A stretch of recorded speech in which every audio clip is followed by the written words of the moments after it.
సాటి మనిషిగా మనం గుర్తించి వారి గురించి అంచనాలు వేస్తాం.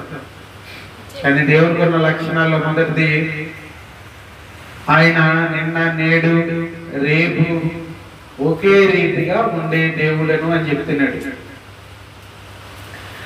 అలాంటి దేవుణ్ణి మనం తెలుసుకోవాలంటే ఏదో ఒక ఫోటో ఫ్రేమ్లో దేవుణ్ణి బంధించి ఆ ఫ్రేమ్ని మన గృహాలలో పెట్టుకుని, లేకపోతే చిన్న బైబిల్ గ్రంథంలో ఉన్న 66 అధ్యాయాలలో ఏదో ఒక వచనాన్ని మనం మన గడపల మీద అంటించుకున్నంత మాత్రాన దేవుడు మనకు అర్థమవుతాడు అంటే ఆయన మనకు అర్థం కాదు. ఎందుకంటే ఆయన మనకు ఏ విధంగా పరిచయం అయ్యాడు అంటే, మాకు చిన్నప్పుడు దేవుడి గురించి ఎక్కడైనా ఫంక్షన్స్ జరిగేటప్పుడు కరుణామయుడు అని, దయామయుడు అని, ఇంకా ప్రేమమయుడు అనే కొన్ని సినిమాలకు సంబంధించిన ఆ యొక్క చిత్రాలు వేసేవారు. కరుణామయుడి సినిమా చాలా మందికి తెలుసు. ఇప్పటికీ దాని రికార్డు ఎంతమంది హీరోలు వచ్చారు కదా, ఇప్పటికీ కొట్టలేదని చెప్పి మొన్నే పేపర్లో వేసాడు అనమాట. కృష్ణ గారు నటించిన సినిమా ఇది, కరుణామయుడు. ఆ రికార్డులు ఇంకా బ్రేక్ అవ్వలేదంట అసలు. మరి మన బాహుబలి వచ్చింది కదండి, 2000-3000 కోట్లు కలెక్షన్ రాబట్టింది అని చెప్పి అనుకోవచ్చు. కానీ ఇప్పుడు ఉన్న జనాభాకి అప్పుడున్న ఆ విధానాలకి వ్యత్యాసం చూస్తే ఆ యొక్క కరుణామయుడికి సంబంధించిన సినిమా అంత ఆకర్షణ ఇతర సినిమాలు ఏవి లేవు అని పేపర్లో వేశాడనమాట. అంటే దేవుణ్ణి మనం ఏదో రీతిగా నమ్మాలి. ఏ విధంగా నమ్మాలి అంటే ఆయన యొక్క లక్షణాలు, ఆయన ఏ విధంగా కష్టపడ్డాడు, ఆయన ఏ విధంగా భూమి మీదకి వచ్చాడు, తన కుమారుడైన యేసుక్రీస్తుని ఏ విధంగా ఈ లోకానికి పంపించాడు, ఆయన మనందరి నిమిత్తము ఆయన కొరడా దెబ్బలు ఏ విధంగా కొట్టించుకున్నాడు, ఆయన శరీరాన్ని నలుగు కొట్టించుకున్నాడు, ఇంకా పాపుల కొరకు ఆయన తన ప్రాణాన్ని ఏ విధంగా అర్పించాడు, ముళ్ళ కిరీటం తలలో ఏ విధంగా పెట్టించుకున్నాడు, ప్రక్కలో బల్లెపు కోటు ఏ విధంగా పొడిపించుకున్నాడు, కొరడా దెబ్బలు ఏ విధంగా కొట్టించుకున్నాడు, పిడిగుద్దులు ఏ విధంగా గుద్దారు. ఇలాంటి సన్నివేశాలన్నీ కూడా బైబిల్ గ్రంథంలో రాయబడ్డాయి.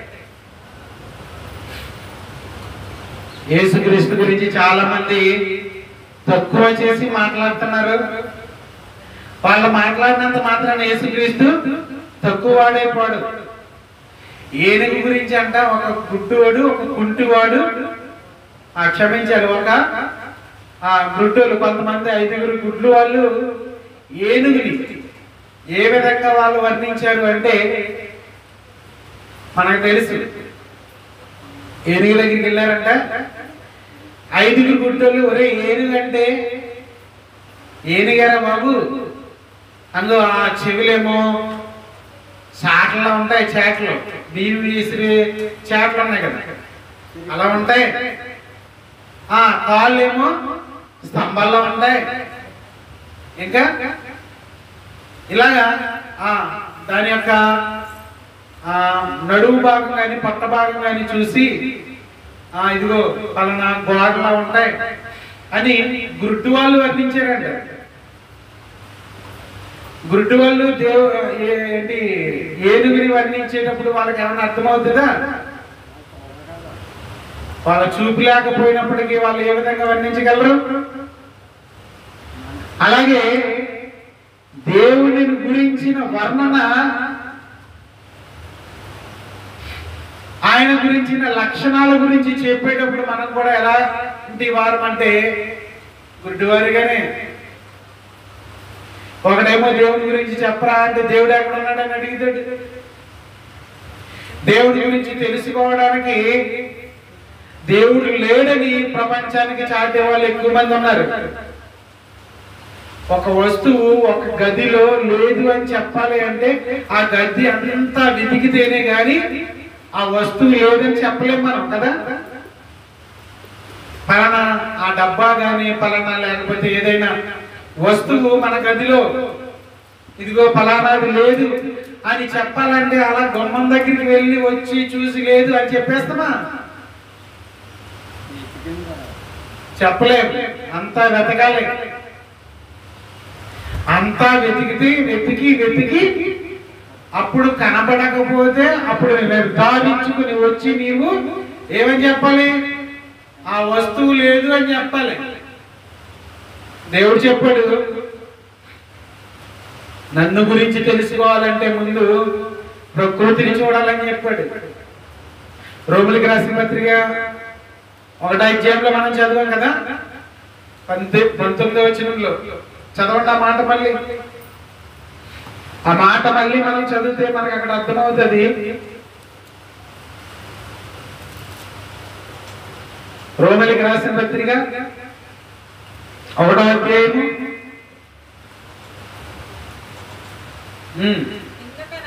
ఎందుకనగా దేవుని గూర్చి తెలియశక్యమైనదేదో అది వారి మధ్య విశదమై ఉన్నది. అంటే దేవుని గురించి తెలుసుకోవాలి అని ఆలోచన కలిగిన ప్రతి మనిషికి దేవుని గురించి ఆ యొక్క లక్షణాలన్నీ కూడా వారి మధ్య ఉంచాను అని చెప్తున్నాడు. ఎక్కడ? ప్రకృతిలో. కింద చదవండి ఇంకా. దేవుడు అది వారికి విశదపరిచెను. ఆయన అదృశ్య లక్షణాలు అనగా ఆయన నిత్య శక్తి. ఆయనలో ఏమున్నాయి? మొదట నిత్య శక్తి. ఆయనలో ఉన్న శక్తి నిత్యము ఉంటది, ఆరిపోయేది కాదు. ఒకనాడు ఆయన శక్తిమంతుడిగా ఉండి మరొకసారి శక్తి లేని వాడిగా ఉండే దేవుడు కాదు మన దేవుడు. ఎల్లప్పుడూ నిత్య శక్తి, ఎల్లప్పుడూ ఆయన శక్తిమంతుడు. రెండవ మాట దేవత్వము అనగా ఆయనకు సాటి అయింది మరి ఏది లేదు. ఇతర దేవతలతో పోల్చుకుంటే ఆయన ఉనికి ఎంత గొప్పదో మనకు అర్థమవుతుందని చెప్తున్నాడు. దేవత్వం గురించిన లక్షణాలు ఆయన గురించి ఆలోచన చేస్తే మనకు అర్థమవుతాయని చెప్తున్నాడు. ఇంకా జగదుత్పత్తి మొదలుకొని సృష్టింపబడిన వస్తువులను ఆలోచించటం వలన తేటపరచబడుచున్నది. జగదుత్పత్తి మొదలుకొని ఈ సృష్టి ఎప్పుడు ప్రారంభమైందని ఆలోచన చేస్తే శాస్త్రవేత్తలు చెప్తారు, ఈ సృష్టి గాని ప్రకృతి గాని ఎప్పుడు ప్రారంభమైంది? ఈ ప్రకృతి ప్రారంభమై ఎన్ని సంవత్సరాలు అయిందని అని అడిగితే శాస్త్రవేత్తలు అంటారు 1500 కోట్ల సంవత్సరాలు అయిందని చెప్తారు. భూమి పుట్టి ఎన్ని సంవత్సరాలు అయిందని అడిగితే 1500 కోట్ల సంవత్సరాలు అయిందని చెప్తారు. భూమి పుట్టి, ఈ ప్రకృతి పుట్టి, ఈ సృష్టి పుట్టి, ఈ నక్షత్రాలు పుట్టి 1500 కోట్ల సంవత్సరాలు. 1500 సంవత్సరాలు కాదు, 1500 కోట్ల సంవత్సరాలు ప్రకృతి పుట్టి. అంటే ఇన్ని సంవత్సరాల నుంచి ఏ విధంగా అయితే ప్రకృతి ఉందో, ఇన్ని సంవత్సరాల నుంచి ప్రకృతి ఏ విధంగా అయితే నడుస్తుందో ఇప్పుడు అదే విధంగా నడుస్తూ ఉందని చెప్తున్నాడు. అదే ఇంకా ఈ సృష్టింపబడిన వస్తువులను ఆలోచిస్తే తేటగా తెలుస్తుందంట దేవుని గురించి. అందుకే ఆలోచన చేశారు, సూర్యుడి గురించి ఆలోచన చేశారు. దేవుడు అర్థమయ్యాడు అంతటి సూర్యగోళంలో, ఆకాశంలో అంతటి వెలుగుని దేవుడు తప్ప మరొకడు పెట్టలేడు అని ఆలోచన చేశారు. సూర్యుడు ఎక్కడ ఉన్నాడు? దానికి ఏదైనా పునాదులు ఉన్నాయా? భూమి ఎక్కడ ఉంది? దానికి ఏమైనా పునాదులు ఉన్నాయా? ఒక ఇల్లు కట్టాలంటే భూమిని తవ్వి దానికి పునాదులు వేస్తుంటాం మనం. వాటిని పిల్లర్స్ అంటారు. వాటికి మళ్ళీ ఒక రకంగా కొన్ని భీములు ఉంటాయి, కొన్ని పిల్లర్స్ ఉంటాయి, మళ్ళీ పైన భీములు ఉంటాయి. ఇలా రకరకాలుగా అమర్చి వాటి బిగింపు గట్టిగా ఉందా లేదా అని ఆలోచన చేసి ఇల్లును కట్టుకుంటాం మనం. అలాగే దేవుడు భూమిని కట్టినప్పుడు కూడా పిల్లర్స్ వేసాడంట భూమికి. అవి గురుత్వాకర్షణ శక్తితో తిరుగుతుంటాయి, మన కంటికి కనపడవు. అందుకే భూమికి ఒక ఆకర్షణ శక్తి ఉంది. కొంత దూరంకి పైకి మనం విసిరిన ఒక రాయి గాని బంతి గాని అది మళ్ళీ తిరిగి భూమి మీద పడుతుంది. అది గురుత్వాకర్షణ శక్తి ఉంది. గురుత్వాకర్షణ శక్తి ఉంది అని మనం భూమి గురించి ఆలోచించేటప్పుడు మనం చెప్తూ ఉంటాం. దానికి ఒక ఆకర్షణ ఉంది భూమికి. అందుకే పైన ఉన్న కాయలు, కొబ్బరికాయలు కానీ మామిడికాయలు కానీ లేకపోతే ఏదైనా సరే ఎక్కడికి వచ్చి పడుతుంది? భూమి మీదకి వచ్చి పడుతుంది. అలాగే ఆకాశంలో ఉన్న ఎన్నో నక్షత్రాలు కూడా భూమికి దగ్గరకు వచ్చి పడిపోతుంటాయి. ఉల్కలు అంటాం వాటిని మనం, గ్రహ శకలాలు అంటాం వాటిని మనం. ఇలా రకరకాలకి భూమికి దాటి ఉన్నా కూడా భూమి ఏం చేస్తుందంటే ఆకర్షించుకొని భూమి మీదకి గిట్ర వేసేలాగా పడుతూ ఉంటాయి. మనం చూస్తూ ఉంటుంటాం, మనకు కనబడుతూ ఉంటుంటాయి అన్ని కూడా. ఈ అన్నిటినీ ఆలోచిస్తే ఇదిగో దేవుడున్నాడు, దేవుడున్నాడు అని తెలుస్తుందని చెప్తున్నాడు.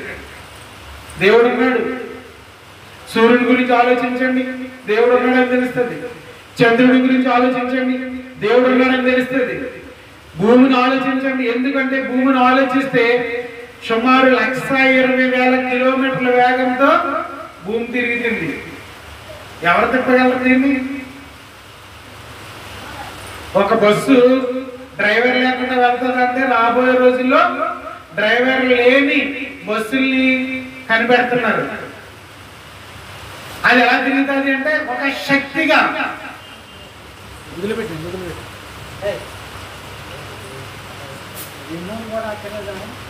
ఒక శక్తిగా దాన్ని తయారు చేసి వదిలిపెడతారు.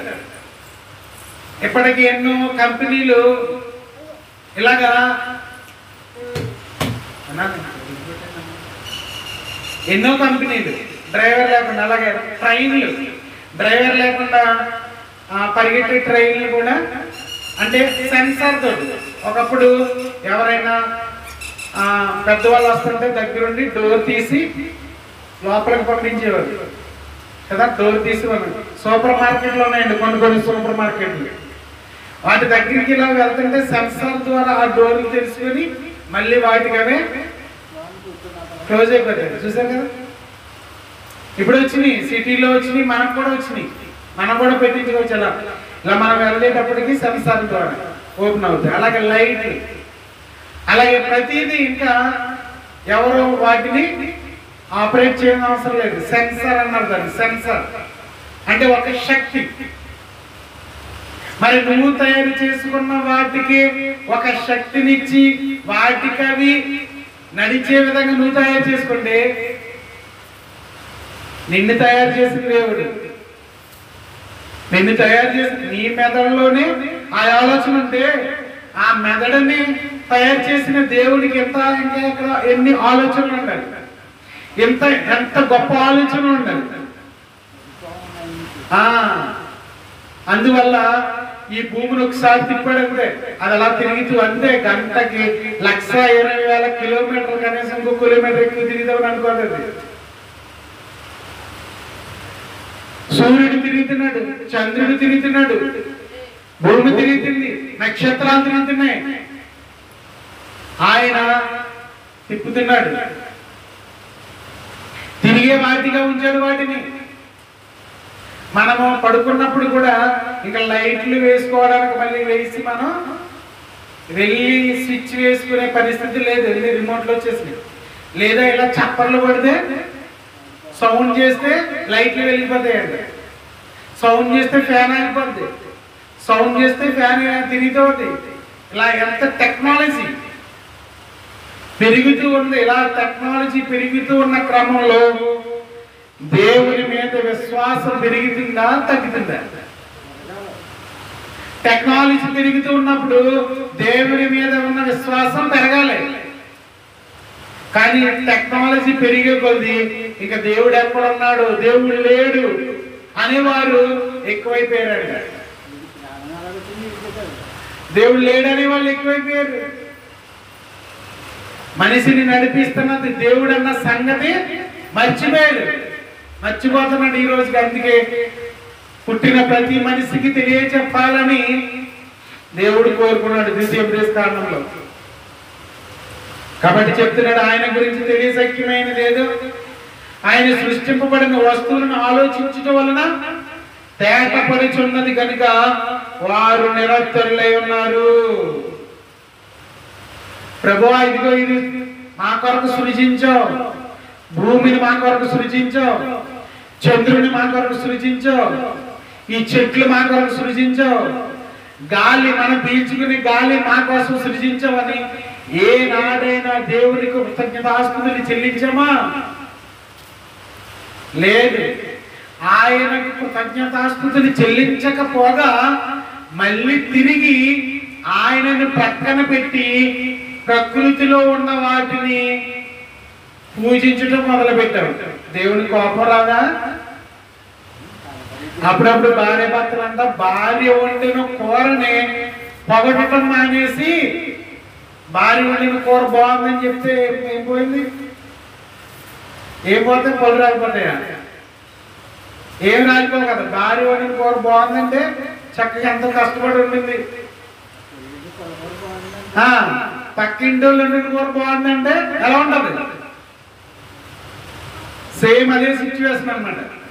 దేవుడు ఎంత కష్టపడి ప్రకృతిని సృష్టిని కలగజేసి సూర్యచంద్ర నక్షత్రాలను కలగజేసి భూమి మీద నిన్ను కూడా తయారు చేసి పెడితే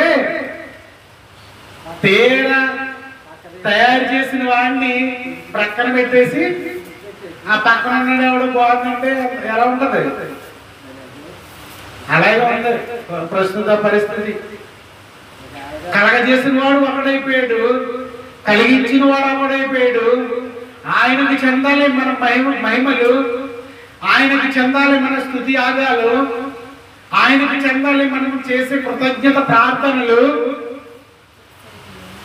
ఆయన ఏమైపోయాడంటే నిరస్తుడైపోయాడు, ఆయన పట్టించుకోవట్లేదు.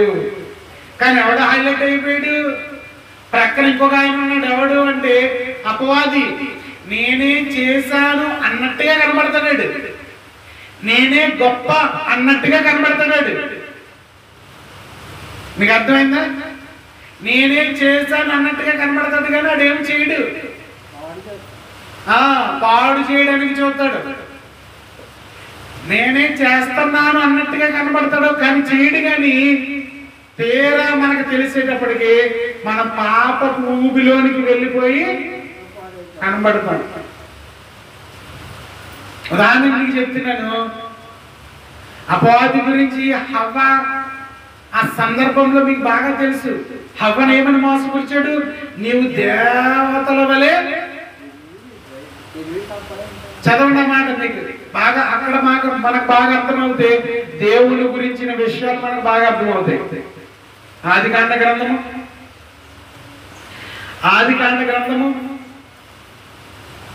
3వ అధ్యాయం 1వ వచనం నుండి, దేవుడైన యెహోవా చేసిన సమస్త భూ జంతువులలో సర్పము యుక్తి గలదై ఉండెను. అది ఆ స్త్రీతో, ఇది నిజమా? సర్పం మాట్లాడుతుంది, పాము మాట్లాడుతుంది, ఇది నిజమా? ఈ తోట చెట్ల ఫలములను మేము తినవచ్చును, ఈ తోట చెట్లలోని దేని ఫలములనైనను మీరు తినకూడదని దేవుడు చెప్పాడా? ఏమని అడుగుతుందండి? ఎవరు అడుగుతున్నారు? సర్పం అడుగుతుంది, అపవాది అడుగుతుంది. ఏమని? అపవాది ఏమని అడుగుతుంది? దేవుడు చెప్పాడు, ఇదిగో ప్రకృతిని అంతా కలగజేసి ప్రకృతిలో ఉన్న పళ్ళన్నీ తినండి, ఆ చెట్లకు కాసే ఆ పళ్ళన్నీ తినండి, మీరు ఆ పళ్ళన్నీ తిని మీరు బ్రతకండి అని చెప్పాడు దేవుడు. అందుకే డాక్టర్ గారి దగ్గరికి మనం హాస్పిటల్కి వెళ్ళేటప్పుడు డాక్టర్ గారు ఏమంటారంటే, మనకేదో మెడిసిన్ చేసినప్పుడు డాక్టర్ గారి దగ్గరికి వెళ్తాం. అప్పుడు ఏమని చెప్తాడు ఆయన? అమ్మా ఫ్రూట్స్ బాగా తినండి అని చెప్తాడు. ఎందుకు? అది మంచి ఫ్రూట్స్ అన్ని తినండి అని చెప్తుంటాడు. ఎందుకు అంటే వాటిలోనే బలం ఎక్కువ ఉంటుంది, ఆరోగ్యం బాగుంటది. ఆనాడు దేవుడు మొట్టమొదటిగా చెప్పాడు. దేవుడు ఏమనంటే, ఈ చెట్ల ఫలాలన్నీ మీరు తినండి, ఈ చెట్ల ఫలాలన్నీ మీరు తినండి, కానీ ఒక్క చెట్టు ఫలం మాత్రమే తినకండి. ఏమండి ఇది చేయడానికి అనుకూలంగా ఉందా లేదా? బోల్డ్ చెట్లు వేసాడండి, ఆ చెట్ల పళ్ళన్నీ మీరు తినకండి, ఇది ఒక్క చెట్టు పండు మాత్రమే మీరు తినండి అంటే తప్ప, లేకపోతే చెట్ల పళ్ళన్నీ మీరు తినండి, ఆ చెట్టు పండు మాత్రమే తినకండి అని చెప్తే తప్ప, అన్ని తినమన్నాడు, ఒకటే తినద్దు అన్నాడు. ఇది కరెక్టే కదా? ఇది చేయగలం. అన్ని తినొద్దు, ఒకటి తిను అంటే అన్ని తినొద్దు, ఇది ఒకటి తిను. షుగర్ వచ్చినోడు ఏది తినకూడదు, ఏం తినాలి? అవి ఒకటి తినాలి. షుగర్ లేని వాళ్ళు అన్ని తినొచ్చు, కానీ ఒకటి తినకూడదు. ఏంటి? నీ ఆరోగ్యానికి హానికరమైంది ఏదో నీ తినకూడదు. దేవుడు అదే చెప్పాడు, నీకు స్వతంత్రం ఉంది కాబట్టి అన్ని తిను, అన్ని తయారు చేస్తాను నేను, అన్ని తిను, కానీ ఒక్క చెట్టు మీద తినొద్దంటే ఆ చెట్టు మీదే పడ్డది ఆవిడ కన్ను, అపవాది కన్ను. ఎక్కడ ఎక్కడ అంటే అపవాది ఎక్కడ వస్తాడంటే, దేవుడు 10 ఆజ్ఞలు చెప్పాడు, ఆజ్ఞలన్నీ కూడా ప్రక్కన పెట్టింటాడు ఎవడు? అపవాది. మిగతా అన్ని చేయించాడు. లోకంలో నువ్వు లోకం దృష్టికి చూడొద్దు అంటాడు దేవుడు, దాని వైపే నడిపించాడు అపవాది. పాపం చేయొద్దంటే దేవుడు, పాపం వైపే నడిపిస్తాడు అపవాది. ఇలా అంటే నేను చెప్పేది ఏంటంటే, ఆనాడు అవ్వను ఏ విధంగా తప్పు ద్రోవ పట్టించిందో, అంటే గొప్పగా నేనే చేస్తున్నాను అన్నట్టుగా కనబడతా చూడండి.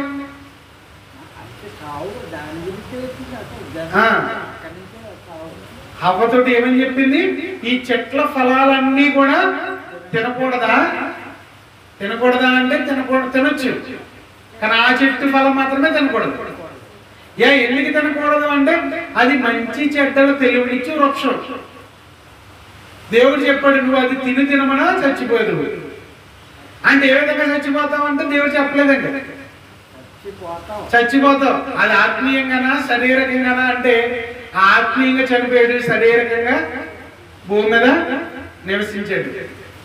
ఏదైతే మనం ఆత్మీయంగా మనం పోగొట్టుకున్నామో, చనిపోయామో అంటే తప్పు చేసి పాపము చేసి, అంటే తినవద్దన్న పండును తిని, పండులు ఏమి లేదు, మళ్ళీ పండులో ఏమి లేదు. ఇప్పుడున్న పళ్ళలో శక్తి ఉంది, బలం ఉంది, అవి తింటే ఆరోగ్యానికి మేలు. ఆ పండులో ఏమి లేదు, ఆ పండులో ఏముంది? ఆజ్ఞ ఉంది. ఆ ఆజ్ఞను అతిక్రమించడమే పాపం. అది ఆ ఆజ్ఞ అతిక్రమించడం వల్ల పాపం చేసాం. ఆ పాపం ద్వారా ఏమొచ్చింది అంటే మరణం వచ్చింది. పాపం ద్వారా మరణం వచ్చింది. పాపం దేని ద్వారా వచ్చింది? ఆజ్ఞను అతిక్రమించడం వల్ల వచ్చింది. చెప్పు మాట. ఇంకా మా పిల్లలు ఉన్నారంటే ఇద్దరును, నేను చేయొద్దన్నదే చేస్తాను, నేను ఏదైతే చేయొద్దంటే అదే చేస్తాను. అప్పుడు ఏమవుతుంది? మనకు కోపం వస్తుంది, ఎక్కడో చిరెత్తుకు వస్తుంది. ఏమవుతుంది? కొడతామో దెబ్బ, అప్పుడు దద్దురు వస్తుంది. ఆ దద్దురు చూసినప్పుడల్లా ఇలా మా డాడీ కొట్టారని గుర్తుండాలా లేదు? మందు కూడా మనమే తేవాలంట. దేవుడు కూడా అలాగే, మందు కూడా దేవుడు వేసాడు. అపవాది ఏమో గాయపరిచి అపవాది మందు వేసాడు అంటే మందు వేయలేదు, గాయపరచడం వరకే వచ్చి అపవాదికి. దేవునిలో నుండి దూరం చేయటమే తెలుసు అపవాదికి. మంచిలో నుండి దూరం చేయటమే తెలుసు అపవాదికి. మంచి వైపు నడిపించడం తెలియదు అపవాదికి. మీరు గుర్తుపెట్టుకోండి. ఒక ఆయన అంటున్నాడు, నన్ను దేవుడి గురించి మీరు చెప్పాలా, మీరు ప్రకటన చేయాలా, యేసుక్రీస్తు గురించి చేయాలా అంటే అవును చేయాలి. మంచి అనేది పిల్లలకు ఎప్పుడు కూడా చెప్తూ ఉండాలి. చెడు గురించి చెప్పే పాఠశాలలు ఎక్కడైనా కనబడతా, కానీ అలా విచిత్రంగా బూతులు నేర్చుకుంటారు. ఏ స్కూల్కి వెళ్ళేవారు అని అడిగితే ఏ స్కూల్కి వెళ్ళేవాళ్ళు? మంచి చెప్పడానికి ఎన్నో స్కూళ్ళు ఉన్నాయి, అలాగే గుళ్ళు ఉన్నాయి, నేర్చుకోరు మంచి. మరి వీళ్ళు బూతులు ఎక్కడ నేర్చుకున్నారు? లోకంలో ఎక్కడ కనబడట్లేదు. బూతులు నేర్పబడే పాఠశాల బడి ప్రత్యేకంగా నేర్చుకోండి అని ఎక్కడ కనబడట్లేదు. మరి ఎక్కడ నేర్చుకున్నారు అంటే లోకంలో ఉన్నది ప్రత్యేకంగా. సేమ్ అంతే. సింపుల్ గా పాపం అనేది సింపుల్ గా, ఆయన ఆజ్ఞలు అతిక్రమించడం అనేది సింపుల్ అన్నమాట. మంచిగా బ్రతకడం అనేది చాలా కష్టం. ఇంకో విషయం చెప్పమంటారా, అబద్ధం ఆడటం అనేది చాలా ఈజీ అనుకుంటాం మనం. అబద్ధమే కదా ఆడేద్దరు, కానీ అబద్ధాన్ని కప్పుపుచ్చుకోవాలంటే ఇంకా ఎంత కష్టపడాలో చూడండి. అది గుర్తుపెట్టుకోవాలి మైండ్లో. ఇది పలానా అబద్ధం, నేను పలానా ఎవరు ఎక్కడికి వెళ్ళాను అని అడిగింది అనుకోండి ఝాన్సీ, నేను పలానా చోటకి వెళ్ళాను అని ఎప్పుడు అడిగినా కూడా అదే మాట చెప్పాలి. అంటే అది గుర్తుపెట్టుకోవాలి. నేను ఆ రోజు పలానా టైంలో ఎక్కడికి వెళ్ళాను మీరు అంటే అది మైండ్లో ఫిక్స్ అవుతుంది. కానీ ఆ అబద్ధం ఆవిడకి చెప్తే అది మైండ్లో ఫిక్స్ చేసుకోవాలి.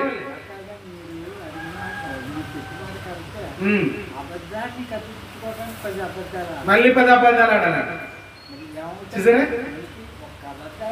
ఒక్క అబద్ధాన్ని కప్పిపుచ్చుకోవడానికి 10 అబద్ధాలు ఆడాలి. అలాగే ఆడారు ఎవరు?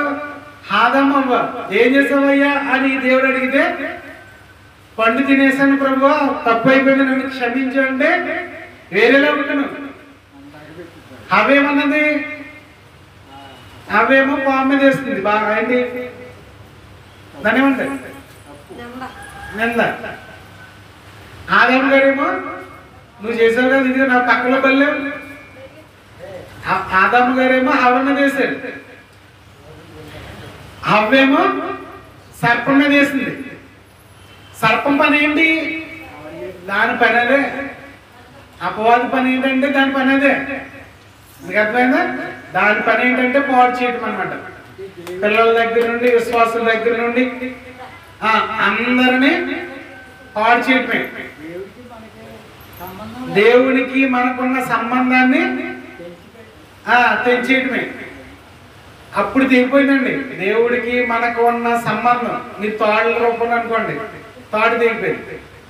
ఇప్పుడు దాన్ని కలపాలి. కలపాలంటే ఎవరు రావాలి? మనం ఏమన్నా కొన్ని మంచులు కలపగలమంటే కాదు. కలపాలి అంటే మంచివాడే ఉండాలి.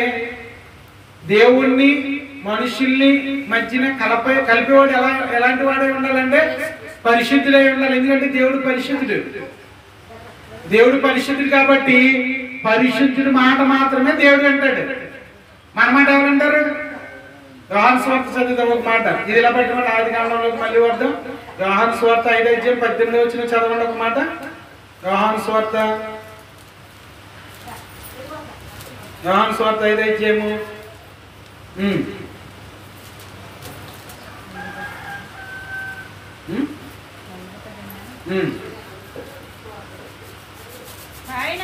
ఆయన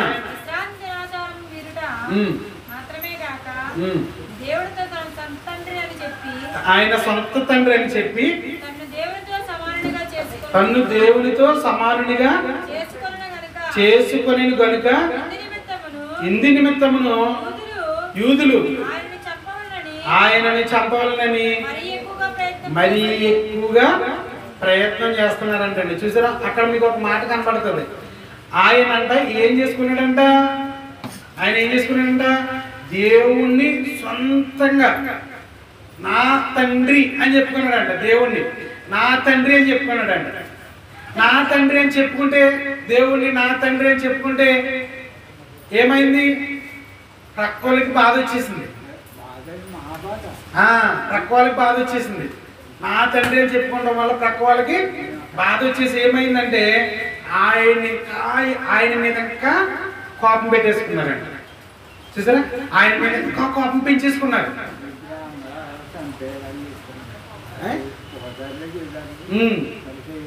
కాబట్టి ఎందుకు ఈ మాట చెప్పానంటే, ఆయన మాట వినాలి అంటే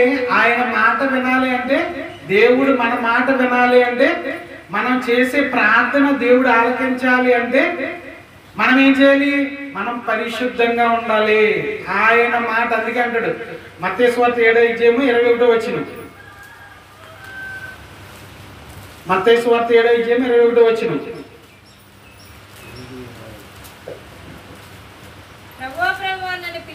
ప్రభువా ప్రభువా అని నన్ను పిలిచి ప్రతివాడు పరలోక రాజ్యంలో ప్రవేశింపడు గాని పరలోకమందున నా తండ్రి చిత్త ప్రకారం చేయవాడే ప్రవేశించును. అమ్మ ఇక్కడ ఏమంటున్నాడు? ప్రభువా ప్రభువా అని ఎప్పుడు మనం ప్రార్థనలో అంటాం కదా, ప్రార్థనలో ప్రభువా ప్రభువా అని మనం ప్రార్థనలో అంటుంటాం, ప్రార్థన చేస్తుంటాం. ప్రభువా ప్రభువా నన్ను పిలిచి ప్రతి వాడును పరలోకం వెళ్ళిపోయాడు. మరి ఏం చేస్తే వెళ్తాడు? తండ్రి చిత్త ప్రకారం చేయాలి. ఇప్పుడు యేసుక్రీస్తు ప్రభువు వారు ఎవరి చిత్త ప్రకారం చేశారు? తండ్రి చిత్త ప్రకారం చేశారు. మనం కూడా ఎవరి చిత్త ప్రకారం చేయాలి? యేసుక్రీస్తు ప్రభువు వారు ఏ విధంగా అయితే చేశారు అంటే, ఆయన స్వార్థ ప్రకటించడానికి ఏ విధంగా కష్టపడ్డారు, ఆయన ఆజ్ఞలు అనుసరించడానికి ఏ విధంగా కష్టపడ్డారు, ఆయన ప్రార్థన చేసేటప్పుడు ఏ విధంగా కష్టపడ్డారు, ఆయన ఒక మాట మాట్లాడాలి అంటే ఎంత ఆలోచించి మాట్లాడేవాడు, దేవుని పనిని ఎంత చక్కగా నిర్వర్తించేవాడు. ఇవన్నీ మనం ఆలోచన చేసి దేవుని కోసం మనం కష్టపడితే తప్ప పరలోకం ఎవరని చెప్తున్నాడు, కష్టపడాలని చెప్తున్నాడు. ఆఖరికి యేసుక్రీస్తుని కూడా అపవాది ఏం చేయాలని అనుకుంది? దేవుని దారిలో నుండి తప్పించేయాలని అనుకుంది. గమనించండి, అక్కడ ఆదాముని అవ్వని తప్పించేసింది. మొట్టమొదట ఆదాముని అవ్వని దేవుని దారిలో నుంచి తప్పించేసింది. యేసుక్రీస్తు దగ్గర దాకా మళ్ళీ కనబడలేదు. అన్ని చూపించింది దేవుని యేసుక్రీస్తుకి. కలిగించిందే యేసుక్రీస్తు, కలిగించిందే యేసుక్రీస్తు. కలిగి ఉన్నది ఏది? ఆయన లేకుండా కలిగేది. యోహాను సువార్త 1:3 కలిగి ఉన్నది ఏది? ఆయన లేకుండా కలిగలేదు. అలాంటి కలిగించిన యేసుక్రీస్తుకే అపవాది ఏం చూపించింది? లోకమంతా చూపించేసిందంట. ఆయనకు కొత్త సముద్రంలో చేప పొట్టలో ఏముందో చెప్పగల సమర్థుడైన ఆయన కొత్త, పలానా చోట ఏముందో చెప్పగల సమర్థుడు ఆయనకు కొత్త. ఏ మనిషి వ్యక్తిలో ఏ ఆలోచన ఉందో చెప్పగలడు ఆయనకు కొత్త. వెళ్తున్నాడు అంటే యేసుక్రీస్తు ప్రభువు వారు ఇలా రోడ్డు అంతా నడుచుకుంటూ, రోడ్డు లేవు కొంత ఎక్కడో ఉంది ఒక స్త్రీ బాధపడుతుంది. ఆవిడకున్న బాధ చెప్పలేకపోతుంది ప్రక్క వారికి. డాక్టర్ దగ్గరికి వెళ్ళింది, తగ్గట్లేదు. ఇంట్లో ఉన్న సామాన్లన్నీ అమ్మేసింది, తగ్గలేదు జబ్బు, తగ్గలేదు జబ్బు. ఏంటి బాధ అంటే అప్పటికే వినపడుతుంది చెవుల్లో, ఇది యేసుక్రీస్తు ప్రభువు వారంట ఆయన వస్త్రపు చెంగులు ముట్టుకుంటే సరిపోద్దంట, తగ్గిపోతుంది అంటే. ఏ జబ్బు అయినా ఏ రోగానైనా ఆయన నయం చేస్తున్నాడంట. చెవులు వినపడట్లేదా, ఆయన చెవిలా పట్టుకుంటే తగ్గిపోతుందంట. కళ్ళు కనపడట్లేదా, చేతిలో ఇసుకలో ఉమ్ము రాసి దాన్ని ఇలా కలిపి ఈ కొన్నుకి పెడితే కళ్ళు కనబడుతున్నాయంట. ఈ స్త్రీ యొక్క చెవిలో పడ్డది ఆ మాటలన్నీ. చేతులు లేని వారిని కూడా బాగు చేస్తున్నాడంట. ఈ స్త్రీ యొక్క చెవిలో పడ్డది ఆ మాట. కాళ్ళు లేని వారిని కూడా నడిపించేస్తున్నాడంట. అలాంటి ఆయన మన ప్రాంతంలో తిరుగుతున్నాడు. అమ్మ మన ప్రాంతంలో తిరుగుతున్నాడు అని ఒకరి నుండి మరొకరికి యేసుక్రీస్తు గురించిన ఆ వార్త ఆవిడ దగ్గరికి వచ్చింది. ఈ లోపు ఇల్లంతా గొల్లైపోయింది, ఒళ్ళంతా పుండైపోయింది. వ్యాధి తగ్గలేదు. ఏం చేయాలి? అమ్మటానికి ఇంకా సామాన్లు లేవు. అప్పుడు సామాన్లు ఇంట్లో పెద్ద పెద్ద సామాన్లు ఉండేవండి. మా అమ్మమ్మ గారి ఎక్కడైనా ఏదైనా పెట్టాలంటే పెద్ద పెద్ద ఏంటవి కళాయిలు పెట్టేవారు. ఏంటవి గోన్లు. ఎందుకు అంటే అప్పుడు ఆ ఒడ్లు మనం సంపాదించుకున్న మనకి డబ్బులు కాదండి, అప్పుడు ఒడ్లు ఇచ్చేవారు పని చేసుకుంటే. ఆ ఒడ్లు అన్ని తెచ్చుకొని ఆ యొక్క గానుల్లో పెట్టుకునేవారు అనమాట. మొన్నటి వరకు కూడా ఉన్నాయి మట్టి ఏంటంటారు బాణాలు. ఆ ఇల్లు కూల్చే వరకు కూడా ఉన్నాయి పెద్ద పెద్ద బాణాలు అనమాట. అవి పగిలిపోయి 3 బస్తాలు పట్టి ఆ బాణలు. అలాంటివి పూర్వపు ఇళ్లలో ఉండేవి. అలాంటివన్నీ అమ్మేసిందండి ఇవిడ. ఇంట్లో ఉన్న వస్తువులన్నీ అమ్మేసిందంటే చదువుకోండి ఇంటికి వెళ్ళి మీకు అర్థమవుతుంది. మరి తగ్గిందా అంటే నయం కాలేదు భర్త పరిస్థితి. ఈవిడికి సంపాదించిందంతా ఈవిడికి పెట్టడం, ఇంకా ఇంట్లో ఈవిడిని విడిచిపెట్టి వెళ్ళిపోయి. ఎందుకంటే ఆవిడ ఏది కట్టుకుంటే అది మరక. అలాంటి పరిస్థితిలో యేసుక్రీస్తు దగ్గరికి వెళ్ళి ఆయన యొక్క వస్త్రపు చెంగు ముట్టితే సరిపోద్ది అనుకుందంట. ముట్టిందా?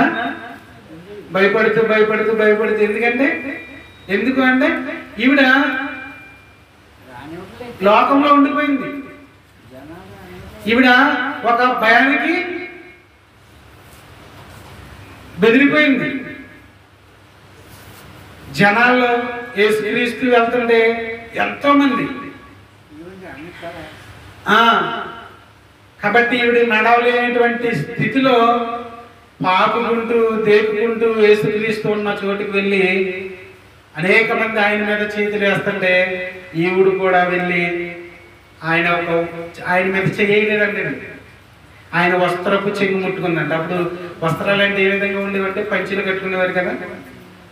ఆ పంచె అలా ముట్టుకున్న వెంటనే ఆవిడలో ఉన్న ఆ రోగం ఏమైపోయింది? ఆవిడలో ఉన్న రోగం నిలిచిపోయింది, తగ్గిపోయింది.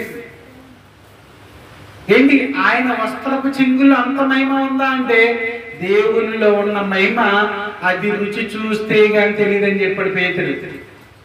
పేతురు రాసిన పత్రిక 4వ అధ్యాయం 1వ వచనం చదవండి. 2వ అధ్యాయం 1వ వచనం చదవండి. పేతురు రాసిన పత్రిక 2వ అధ్యాయం 1వ వచనం.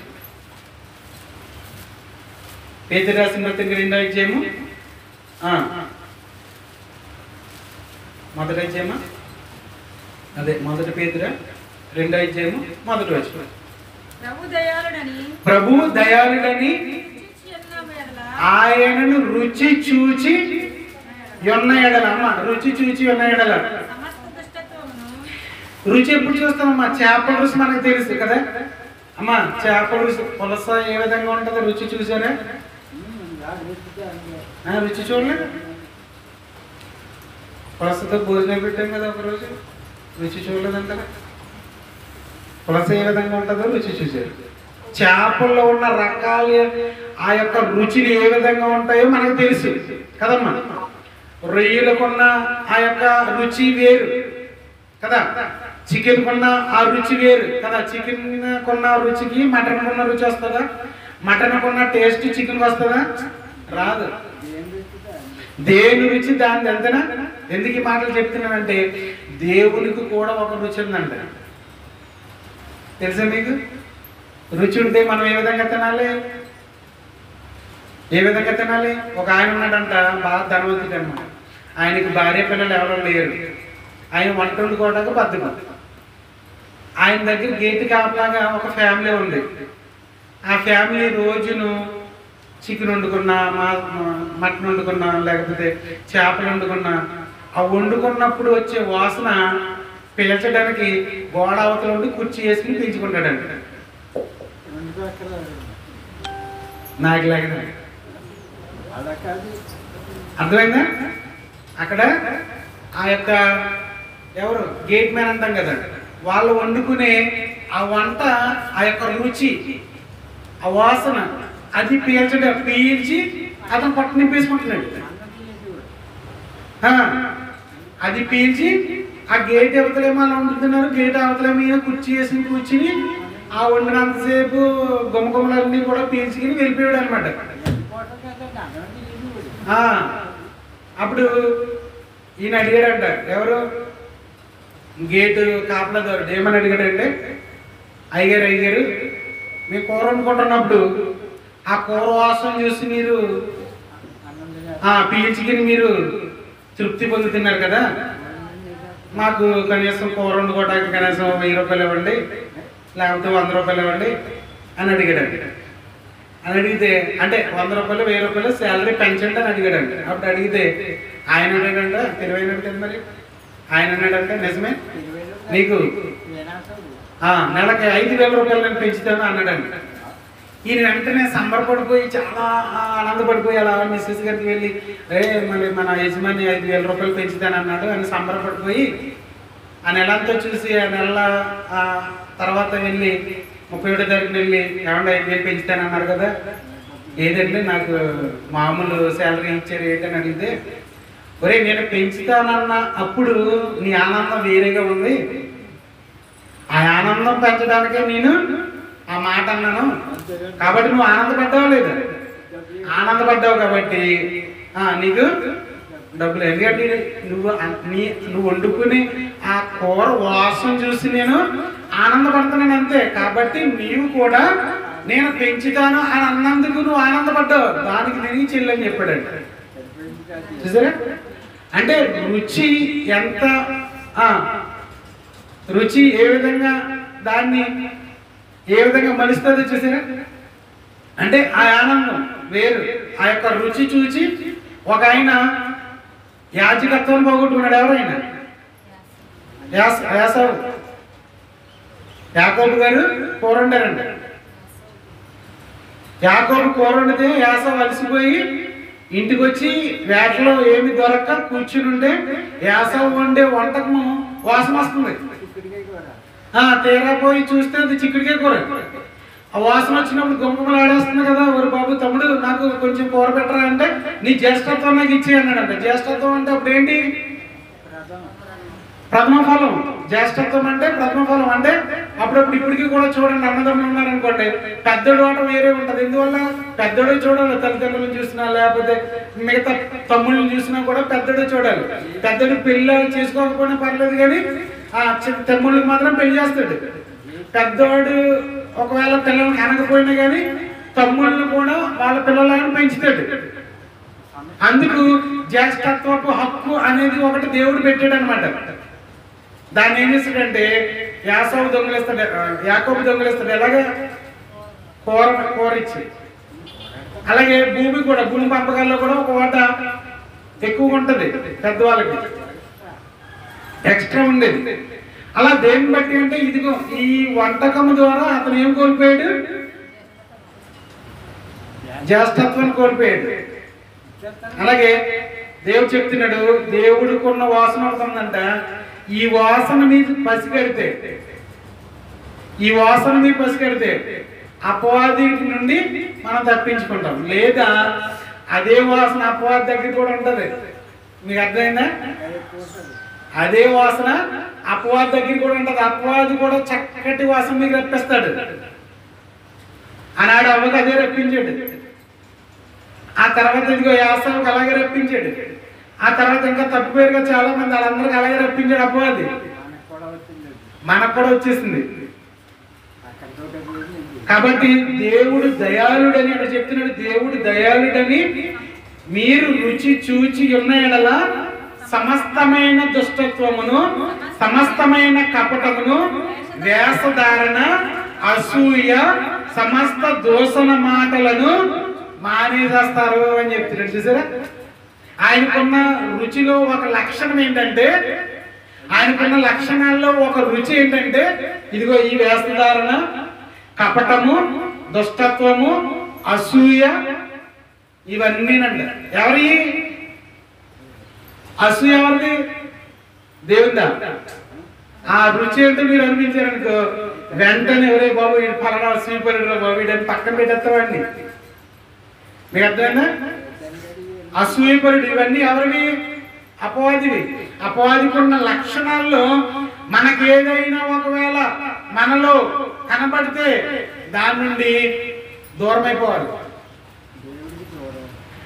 అలాగని దేవుడికి దూరం అయిపోకూడదు. ఒకవేళ దాంట్లో ఉండిపోతే దేవుడికి దూరం అయిపోతాం. అసూయలో మనం ఉండిపోతే దేవునికి దూరం అయిపోతాం, మనలో అసూయ లేకపోతే దేవునికి మనం దగ్గర అవుతాం. మీరు చాలా గమనించాలన్నమాట. సింపుల్, చాలా చాలా ఈజీగా ఉంటుంది, కానీ చాలా ప్రమాదకరమైనది.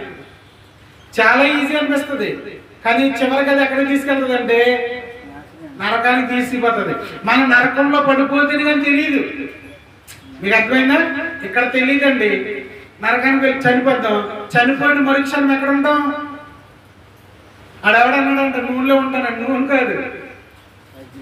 మీకు అర్థమైందా? లోకంలో బాగా అబద్ధము ప్రచురం అయిపోద్ది. లోకంలో ఏది ముందు ప్రబలిపోద్ది అంటే అబద్ధం ప్రబలిపోద్ది.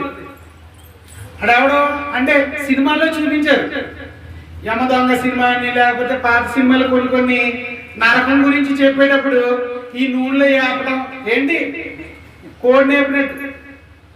ఈ పెద్ద పెద్ద మనిషికి ఎంత 6 అడుగులో ఉన్న ఆ యొక్క కళాయిని తీసుకొచ్చి దాంట్లో వేసి వేపుతున్నట్టు గ్రాఫిక్స్. అవి నిజంగా వేపలండి. అవి గ్రాఫిక్స్ గా లోకానికి చూపిందే. లోకంలో ఉన్న వాళ్ళు ఇప్పుడు ఏమడుగుతున్నారు? ఓరి బాబు నిజంగా అగ్ని ఉందంట, అగ్నిలో నుండి వేసేస్తారంట దేవుడు అని నిజమైన మాట బైబిల్లో ఉన్న మాట చెప్తే, మార్కు సువార్త 9వ అధ్యాయము 10వ వచనంలో ఉంటది ఆ మాట, ఆత్మ చావదు అగ్ని ఆరదని. ఈ మాట మనం చెప్పమనుకోండి, అగ్ని ఆరిపోదా? ఇలా నీళ్ళెత్తి ఆరిపోద్ది కదా అనేవాడు ఒకడు. అగ్నిలో ఏముంటది అంటే దేంట్లో వేస్తారు అంటే ఇదిగో నూనెలో వేపుతాడా అంత అనేది మరొకడు. నూనెలో వేపుతాడు బైబిల్ ఉందా? బైబిల్లో లేని వాటిని కూడా బయట వాళ్ళు ఏం చేశారంటే పెద్దగా ప్రచారం చేశారు. వాటిని నమ్మేస్తారు, అబద్ధాన్ని నమ్మేస్తారు. అపవాది మాట్లాడిన అబద్ధాలే, నువ్వు నిజం మాట్లాడుతుంటే నమ్మవు. ప్రసాద్ గారిని ఎవరు నమ్మరండి. ఎందుకు తెలుసా? ఎందుకు? అది ఒకటి. నిజంలో మళ్ళీ నవ్వుతూ చెప్తాడు వీడు. ఇంట్లో వాళ్ళే నమ్మరు. ఎందుకంటే నిజమా 100 సార్లు అడిగారు, నిజమే బాబు అంటే అది మళ్ళీ ఆవిడ దగ్గరికి వచ్చే వరకు కూడా నమ్మరు. మా తల్లిగాడి నమ్మదు. నిజమా డాడీ వస్తావా? చూడాలి, 10 రోజు వస్తానంటే వచ్చి చూసి దాకా నమ్మదు. అంటే ఇంట్లో వాళ్ళ గురించి బయట అసలే నమ్మరు. ఇంట్లోనే ఎలా ఉంటుంది, బయట నమ్ముతాను. కానీ నేను ఎవరు పట్టించుకోను. ఎవరిని పట్టించుకుంటాను? నాలో ఉన్న సత్యాన్ని, నాలో ఉన్న న్యాయాన్ని, పైన దేవుణ్ణి, పైన దేవుణ్ణి. ఇంట్లో గెలవకుండా పర్లేదండి.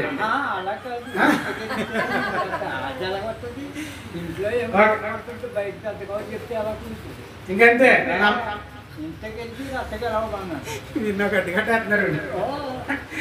ఓకే, కాబట్టి అంటే నేను చెప్పేది ఏంటంటే, ఒకవేళ నమ్మకపోయినా దేవుడు నన్ను చూస్తున్నాడనే నమ్మకం నాలో ఉంది. అది నేను అనేది. మనుషులు నమ్ముట కంటే యెహోవాను నమ్ముట అది నేను నమ్మిది. నేను చెప్పింది నిజమే. నా దగ్గర డబ్బులు లేవంటే నమ్మరు. కానీ జరిగిపోతుంటా కార్యాలు ఎక్కడి నుంచి వచ్చినాయి అంటే అది దేవుడు చూసుకుంటాడు. నాకు తెలియదు. నిజంగా విచిత్రం. అది చాలాసార్లు చెప్పాను. అది ఆ రుచి కావాలని చెప్తున్నాడు దేవుడు. పేతురు రాసిన పత్రికలో రుచి ఏదంటే అది. మీకు అర్థమైందా? మన దగ్గర లేనట్టుగా అపవాది చేసినా, ఒకవేళ నిజంగా మన దగ్గర లేకపోయినా దేవుడు నమ్ముకున్నాం మనం. తండ్రి నీ చిత్తమైతే జరుగుతుంది, నీ చిత్తమైతే జరుగుతుంది. ఆయన నమ్మం. ఆ రుచి తెలుసుకుంటే మనం ఇంకా దేవుడి రుచి తెలిసిపోయినట్టే. కాబట్టి అది చెప్తున్నట్టు చూడండి, ప్రభువు దయాళుడని మీరు రుచి చూచి ఉన్నాడలా సమస్తమైన దుష్టత్వమును ప్రక్కలు పట్టించే అవసరం లేదు. అప్పుడు మనం ఇదిగా మా పలానా ఇంకా ఎక్కడికి వెళ్ళలేదంటే పలానా వెళ్ళలేదు, పని పూర్తి అవ్వలేదు. ఎందుకు పూర్తి అవ్వలేదంటే ఇదిగా మా దాని గురించి పూర్తి అవ్వలేదు. ఆ యజమాని నమ్ముతాడో నమ్మడం మనకు అనవసరం. మనం మాత్రం అబద్ధం చెప్పలేదు అక్కడ. మీ అర్థమైందా? అబద్ధం చెప్పలేదు అక్కడ. అది మనకే దేవుడికి తెలియాలి. ఆ నిజం చెప్తున్నామా అబద్ధం చెప్తున్నామా అనేది మనకి దేవునికి తెలియాలి, ఆ రుచిలో మనం ఉండాలి. ఇంకా కింద సమస్త దోషణ మాటలను మాని కొత్తగా జన్మించిన శిశువులను పోలిన వారే. ఆయన లక్షణంలో మరొక లక్షణం వచ్చింది. ఏంటో లక్షణం అంటే కొత్తగా పోలిన వారు ఏ విధంగా ఉంటారో, కొత్తగా పుట్టినవారు. ఏమంటున్నాడు ఇక్కడ? కొత్తగా జన్మించిన వారు. కొత్తగా జన్మించిన శిశువుకి ఏముండదు, ఏముండదు. వాళ్ళు పెద్దది కొద్ది చూడండి, కొట్టాలంటే కొట్టేస్తారు, తిట్టాలంటే తిట్టేస్తారు, ఎక్కడికి వెళ్ళాలంటే అక్కడ పారిపోతారు. అలా వెళ్ళాలని పరిగెడతారు. ఓ వద్దురా బాబు రోడ్డు మీదకి వెళ్ళొద్దంటే మా తల్లి కూడా అలాగే పరిగెట్టింది. ఓ రోజు కాళ్ళు ఆడిపోయింది. పరిగెట్టి పరిగెట్టి కాళ్ళు ఆడిపోతే ఇంకా నీళ్ళు లేవు, లేకపోతే అమ్మాయిని చూడకపోదు. నీళ్ళు లేకపోతే ఎక్కడికి వెళ్ళిపోయిందని ఎత్తుకుంటుందంట అమ్మ. ఆ నీటిలో అంటే కొద్దిగా ఒక అంగుళం 2 అంగుళాలు నీళ్ళు ఉన్నాయి బోధిలో. 2 చేతులు పైకెత్తేసి 2 కాళ్ళు పైకెత్తేసి గెలపడుతుంది అక్కడ. మజ్జిగ గెలకొట్టిన కొడుతుంది అక్కడ. కొత్తగా జన్మించిన శిశువుకి మాయ మర్మాలు తెలియదండి, మాయ చేయడం తెలియదండి. ఆవిడ నవ్వాలంటే నవ్వుతుంది. మనకేనండి మాయ లోపలంతా ఏముంటది, లోపల వేరే ఉంటది, బయట మనం వేరేగా ఉంటామని చెప్తుంది. లోకం తీరేది. మనం ఆ విధంగా ఆ విధంగా ఉండకూడదు కూడా. అందుకే దేవుని యొక్క రుచి తెలియాలంటున్నాడు. ఆ రుచి పిల్లలను చూడండి, కొత్తగా జన్మించిన శిశువులు. మీకు పిల్లలు ఉన్నారు, ఆ పిల్లలు చిన్నప్పుడు ఎలా ఉండేవారు? మా బీబక్క అప్పుడు మనవరాలు గుర్తొస్తుంది. మనవరాలే మనవడు. వాళ్ళ పిల్లలు వాళ్ళని ఎత్తుకునేటప్పుడు, అంటే మన పిల్లల్ని ఎత్తుకునేటప్పుడు ఒక అనుభూతి ఉంటుంది, అప్పుడు మనం కనిపెట్టకపోవచ్చు. కానీ మనవరాలను ఎత్తుకునేటప్పుడు ఒక అనుభూతి ఉంటుంది, మళ్ళీ అప్పుడు కనిపెడతాం. పిల్లలు ఏంటి చక్కగా ఇలాగా, వాళ్ళకి ఏం తెలియదు. వాళ్ళు ఏది కావాలంటే అది, పాలు తాగాలంటే బిస్కెట్ తినాలంటే తినేస్తారు, లేకపోతే చిదిపేస్తారు. మనం పెద్దలు అది పాడు చేసి దాన్ని ఏమంటారు, దాని యొక్క అంటే వివేచన అటువంటి జ్ఞానం వాళ్ళకి ఉండదు. సేమ్ అలా ఉండాలని దేవుడు ఆదాముని హవ్వని తయారు చేసి భూమి మీద పెట్టాడండి. మీకు అర్థమైందా? ఆదాముని హవ్వని తయారు చేసి భూమి మీద పెడితే అవ్వ దగ్గరికి వచ్చి అపవాది ఏం చేస్తుంది, పాడు చేస్తుంది అనమాట. వీళ్ళిద్దరికి తయారు చేసి పెట్టినప్పుడు దేవుని మహిమ వీళ్ళకి ఇచ్చాడు. దేవుని మహిమ వీళ్ళకి ఇచ్చాడు. ఎవరికి? ఆదాముకి అవ్వకి. ఎప్పుడైతే దేవుని మహిమ వీళ్ళకి ఇచ్చినప్పుడు ఈ మహిమ ఎవరు పోగొట్టేసిందంటే అపవాది పోగొట్టేసింది. వీళ్ళిద్దరికున్న మహిమ, వీళ్ళిద్దరికున్న మహిమ ఎప్పుడైతే అపవాది పోగొట్టేసిందో మళ్ళీ తిరిగి ఆ మహిమ మనం కావాలని, ఆ మహిమ కావాలంటే మళ్ళీ మనకు తిరిగి రాదు. ఎందువల్ల రాదు అంటే ఒకసారి ఇచ్చింది మళ్ళీ తిరిగి ఇవ్వడానికి దేవుడు ఇష్టపడ్డు. ఎందువల్ల అంటే ఎందుకు? మనం తప్పు చేస్తాం, పాపం చేస్తాం. కాబట్టి దేవుడు మనల్ని చూసినప్పుడల్లా కోపగించుకుంటున్నాడు. అప్పుడు యేసుక్రీస్తు పుట్టాడు. యేసుక్రీస్తుని చూస్తే చంటి పిల్లల్ని చూసినట్టేనండి. ఏమంటే నిజంగా చంటి పిల్లలు కొడుతుంటే తిరిగి కొడతారండి? యేసుక్రీస్తుని కొడుతుంటే తిరిగి కొట్టాడండి. ఆయన మొక్క మీద ఉమ్మేస్తారండి, పిల్లల మీద ఉమ్మేయండి, తుడిసికి వెళ్ళిపోతారు. అదేంటో కూడా అలాగే తెలిసేసరికి నీకు తెలుస్తుంది. ఆడు చెదరించుకుంటున్న ఆ విధానం నీకు తెలుసు తప్ప పిల్లలకు తెలియదు. నిజంగా అమాయకుడిగా ఉంటారండి. యేసుక్రీస్తు కూడా అంత అమాయకుడిగా ఉన్నాడండి. ఎంతో జ్ఞానవంతుడి పైగా ఆయన అమాయకుడిగా ఉన్నాడు. ఎలాగా? కొడతంటే ప్రభు తండ్రి వీరు ఏం చేయించున్నారో వీరికి తెలియదు. అదే మాట అండి. మనం అయితే పోలీస్ స్టేషన్ ఎక్కేస్తాం, కొడతంటే పెద్దలు పెట్టేస్తాం, లేకపోతే తిడుతుంటే పక్కన తీసుకొచ్చి ఇదిగోండి మా వాడిని నన్ను ఇలా తిట్టాడని చెప్పి పెద్ద రచ్చ చేస్తాం. యేసుక్రీస్తు ఏంటండి? ఆ మనస్సు ఏంటండి?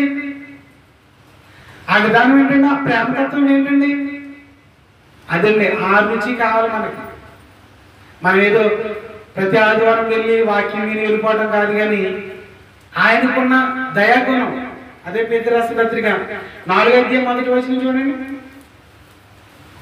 4వ అధ్యాయం 1వ వచనం చూడండి. క్రీస్తు శరీరమందు శ్రమపడిను కనుక మీరును అట్టి మనస్సు.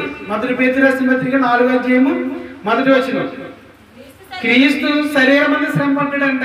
ఎలా శ్రమ పడ్డాడమ్మా? ఆయన దాన్ని కల్పించుకోలేదు. కొట్టారు ఆయన్ని, పిడిగుద్దులు కొట్టారు. ఆయన భుజం మీద రాజ్య భారం అని చెప్పి రాశాడు, కానీ ఆయన భుజం మీద 150 కేజీల పశ్చిమ రాను ఉన్నది. 150 కేజీల పశ్చిమ రాను అంటే ప్రపంచ దేశాలలో ఉన్న మనుషుల మీద ఉన్న పాపాలన్నీ ఆయన మోస్తున్నాడు. అందుకే యోహాను గారు కనపడిన ఫస్ట్, ఆయన కనపడిన వెంటనే మాట్లాడిన మాట, ఇదిగో ఆయన లోక పాపాలను మోసుకొని పోవు దేవుని గొర్రె పిల్ల. ఏంటి పాపాలు మోస్తారా? పాపాలు మోయటం ఏంటండి? పాపాలు మోయటం ఏంటి? పిల్లలంటే బ్యాగులు మోస్తారు, బుక్స్ బ్యాగ్స్ ఉంటాయి కదా, వాటిని మోస్తారు. మనం ఏమి మోస్తాం? కుటుంబ భారం మోస్తుంటాం. మనం అప్పుడప్పుడు మనం ఏం మోస్తాం? కుటుంబ బాధ్యతలు మోస్తుంటాం. అవి బాధ్యతలు. నా బాధ్యత చాలా భారంగా ఉంది. నా బాధ్యత ఏంటి? ఇదిగో పిల్లలకి పెళ్లి చేయాలి. మా యొక్క బాధ్యత చూడండి, అదిగో పిల్లల్ని పోషించుకోవాలి, గల్ఫ్ వెళ్ళాలి, సంపాదించాలి, పిల్లల్ని పోషించుకోవాలి. మసలు అయిపోయిందండి బాధ్యత. భారం భారం మొయ్యలోకి ఏమైపోయాముంటు. కానీ భారం ఏమన్నాడు తెలిసి యేసుక్రీస్తు ప్రభువు వారు, మీరు మోస్తే బరువుగా ఉంటది. మీ భారం మీరు మోస్తే బరువు. ఆ భారం నా మీద పెట్టండి. అలా పెట్టేసానండి నేను. షుగర్ వచ్చేయింది, షుగరా అనిపించదు నాకు. అంటే అది నాకు లేదంగా. మీకు అర్థమైందా? ఈ బరువు బాధ్యతలన్నీ క్రీస్తు మీద పెడితే మనం ఎందుకు? ఆయన అంటున్నాడు కదా, నా భారం మీ భారాలేమో నేను మోస్తాను, నా భారమేమో మీ పోయింది అంటున్నాడు. మన భారాలేమో చాలా బరువుగా ఉంటాయి. మన భారాలేమో చాలా బరువుగా ఉంటాయి. ఏంటి? మన పాప భారాలు కానీ, మన బాధ్యతలు కానీ, మనం తప్పు చేసిన తప్పులు కానీ అన్ని బరువే. మనం మొయ్యలేం. అస్సలు మనం మొయ్యలేమండి. ఇప్పుడు ఈ భారాలన్నీ పట్టుకొని చేసి క్రీస్తులు అలా చేసామనుకోండి, ఆయన మోస్తానంటున్నాడు.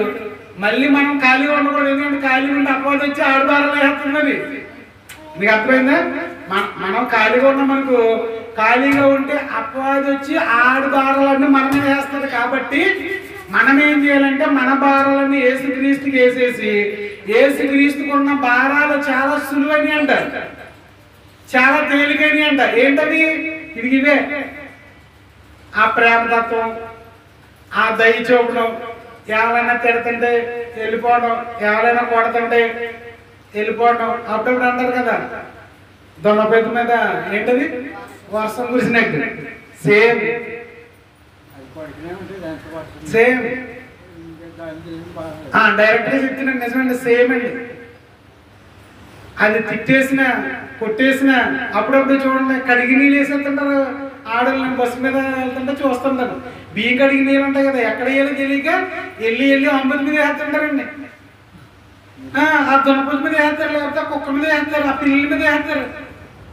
అది మురిగి మళ్ళీ తిరిగి వచ్చి కడుతుందా? లేదు లేదు. అదేం ధరించుకుందో తెలుసా? క్రీస్తుని ధరించుకున్నది. ప్రకృతిలో ఉన్న జంతువులన్నీ క్రీస్తుని ధరించుకున్నాయి. ప్రకృతిలో ఉన్న చెట్లన్నీ క్రీస్తుని ధరించుకున్నాయి. ప్రకృతిలో ఉన్న పక్షులన్నీ క్రీస్తుని ధరించుకున్నాయి. క్రీస్తుని ధరించుకోలేని వాడు ఎవడైనా ఉన్నాడంటే అటు మనిషి. పైగా నేను ధరించుకున్నాను అని గొప్పగా చెప్పుకుంటాం. విచిత్రమైంది.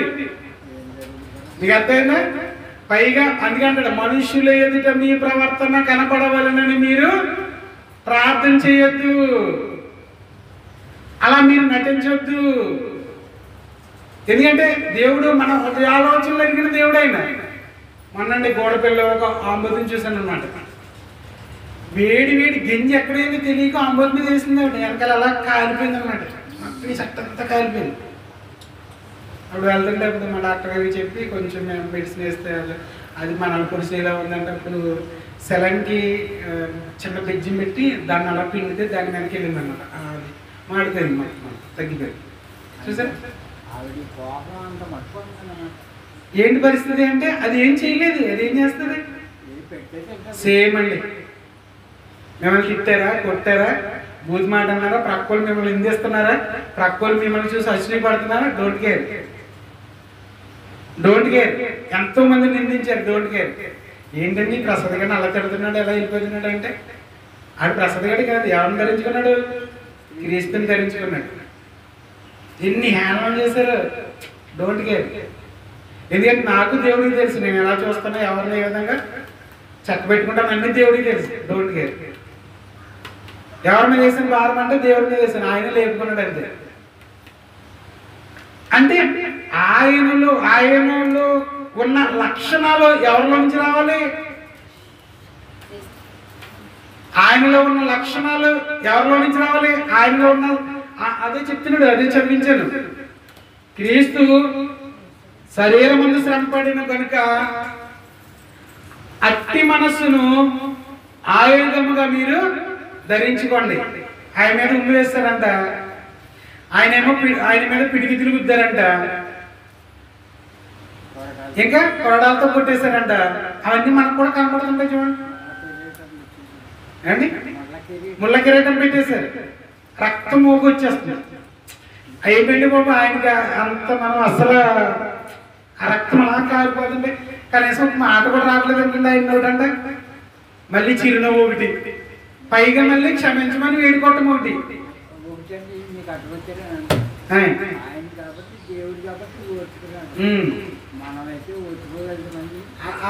అదే అన్నారండి చాలా మంది, తప్పది. ఎందుకంటే ఆయన కొడితే ఏ నొప్పి అయితే తగులుతుందో, మనం కొడితే కూడా అదే నొప్పి ఆయనకి తగిలింది. ఆయన దేవుడు కదంటే భరించుకుంటాడు కాదు, మనము దేవుళ్ళమే. మరి మనం ఎందుకు భరించుకో?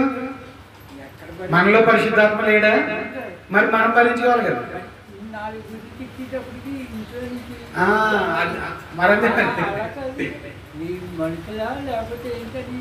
ఆ మనస్తత్వం దేవుడు, అందుకే యేసుక్రీస్తుకున్న మనస్తత్వం మనం ధరించుకోమని దేవుడు కోరుకుంటున్నాడు.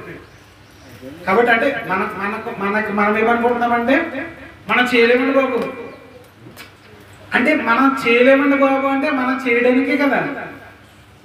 మనం చేయలేము కాబట్టి యేసుక్రీస్తుని పంపించి మన మీద పడవలసిన ఆ కొరడా దెబ్బలు, మన మీద పడవలసిన ఆ నిందలు, మన మీద పడవలసిన ఆ భారం మన వల్ల కాదని దేవుడికి ఎప్పుడూ తెలుసు.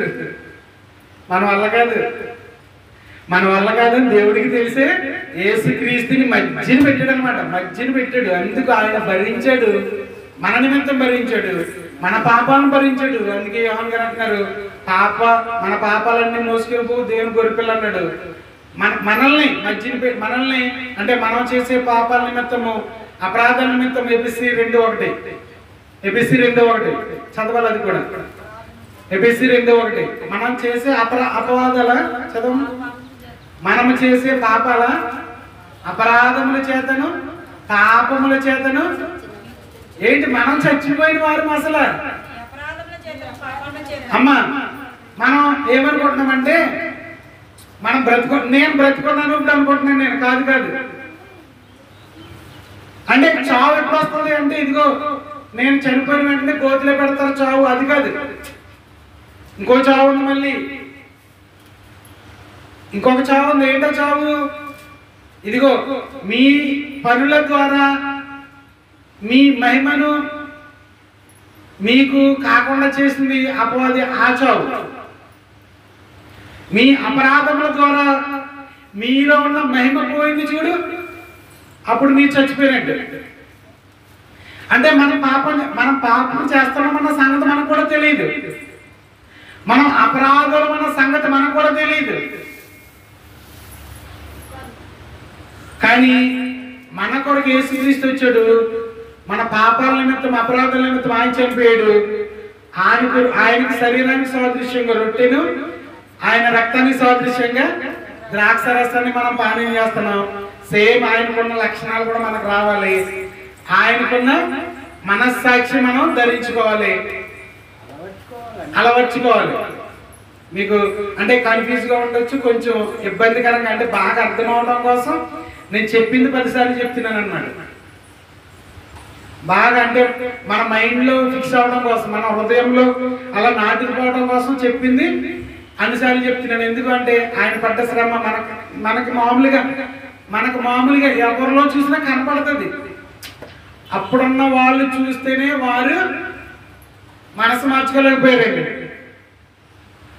కానీ కొంతమంది ఉన్నారు శిష్యులు, వాళ్ళు ఇంకా చచ్చిపోతే క్రీస్తు కోసమే చచ్చిపోతాడు అన్నారు. ఎందుకంటే ఆయన సాక్షాత్ అలా కనపడ్డాడు.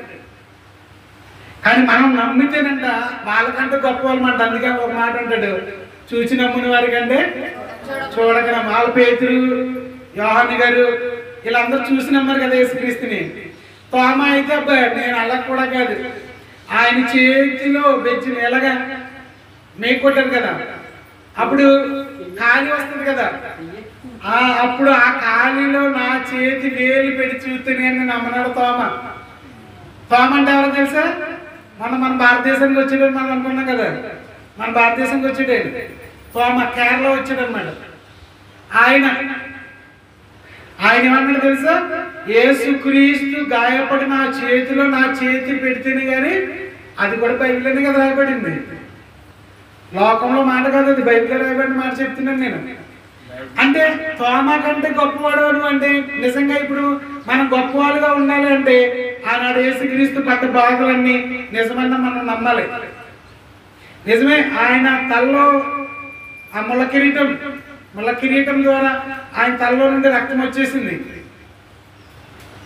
పరిశుద్ధాత్మ ద్వారా రాయబడిన మాటలు అబద్ధాలు కాదు. క్రీస్తు అబద్ధం అని చెప్పి లోకంలో అనుకుంటుంది, కానీ నిజమై ఉన్నాడు ఆయన. అబద్ధం అని చెప్పి నమ్మట్లేదు యేసుక్రీస్తుని చాలా మంది. మరి నిజమైపోతే వాళ్ళు ఎక్కడికి వెళ్ళిపోతారు? అందుకే చెప్పాను కదా, నరకము, పరలోకము, పరదేశి, పాతాళ లోకము, ఇన్ని లోకాలు మన కళ్ళతో కనబడాలి. భూమి ఒకటే కనబడుతుంది. భూమిలో ఉన్నవన్నీ చూసి మరో లోకం లేదని అపవాది అలా మనల్ని భ్రమపరుస్తుంది. చచ్చిపోతే ఎక్కడికి వెళ్తారా అంటే లోకంలో ఉన్నవాడు చెప్పలేడు, క్రైస్తవుడు మాత్రమే చెప్పగలడు. చనిపోతే ఇదిగో పరలోకం ఉంది, నేను తప్పు చేస్తే పరదేశంలోకి వెళ్తాను, ఒకవేళ నేను తప్పు చేయకపోతే పరదేశంలో ఉన్న నెమ్మది పొందే స్థలానికి వెళ్తాను. తప్పు చేస్తే పరదేశంలో ఉన్న రెండవది ఉంది, పాతాళ లోకంలో రెండు భాగాలు తెలుసు కదా. పాతాళ లోకంలో రెండు ప్రదేశాలు అమ్మా, గుర్తుపెట్టుకోండి. ఏ టైంలో మనకి ఏం జరుగుతుందో నిన్న ఒక ఆయన ప్రవీణ్ గారు మొన్న చనిపోయారు కదా, ఒక ఆయన నిన్నేమో ఇంకొక ఆయన పేరు కూడా ప్రవీణేనా ఇంతనా, ఆయన కూడా చనిపోయాడు అనమాట సడన్ గా. ఇంకొక ఆయన మొన్న ఏదో హార్ట్ అటాక్ వచ్చి చనిపోయాడు. ఇలాగ ఏ క్షణాన మనం చనిపోతామో తెలియదు.